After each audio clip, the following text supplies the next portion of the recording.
හරියන්නේ කුසල බලවත් වුණාම වැරදෙන්නේ ඉතින් අපි කරපු අකුසල බලවත් වුණාම. හැබැයි ප්‍රඥාවන්තරුනේ හැම කාලෙකම ධර්මයේ පිහිටන්න. සමහරු දැන් අද වර්තමානයේ ගත්තොත් රශ්මිකයි උපාසකම්මල දාන දෙනවා. දීලා ප්‍රශ්න ආපුවම කියනවා අයියෝ මම මෙච්චර පින් කරා. මට මොනවද ලැබිච්ච ප්‍රතිඵල? දැන් වැරදි කරන කෙනාගේ හරි ගියාම අර මිනිස්සයා පින් කරන්නෙත් නැහැ. උටමයි හරියන්නේ. පින් කරන මටම තමයි මෙහෙම වෙන්නේ. ඒක දැන් අපිටමයි මෙහෙම වෙන්නේ. එහෙම කියලා පන්සලටත් බැනලා දීපු දාන්නටත් බැනලා හාමුදුරනේ බැලනකොට ගමිනුත් යනවා සමහර ලාවට. ඒක නෙමෙයි සත්පුරුෂකම කියන්නේ. මනා සත්පුරුෂයා හැම කාලෙම මේක මගේ කර්ම බලවත් වෙච්ච කාලේ අකුසල්. ඒ නිසා ඔහු ප්‍රඥාවන්ත වෙනවා. කමක් නැහැ. ආයම කුසල බලවත් වෙනවනේ.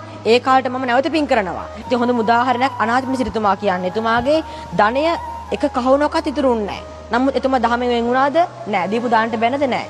එතුමා දන්නවා මටත් මෙහෙම වෙනවා හැමෝටම වෙනවා. හැබැයි හැම කාලෙකම ධර්මයේ හැසිරෙන්න ධර්මයේ දන්න කෙනා මොකද්ද කරන්නේ?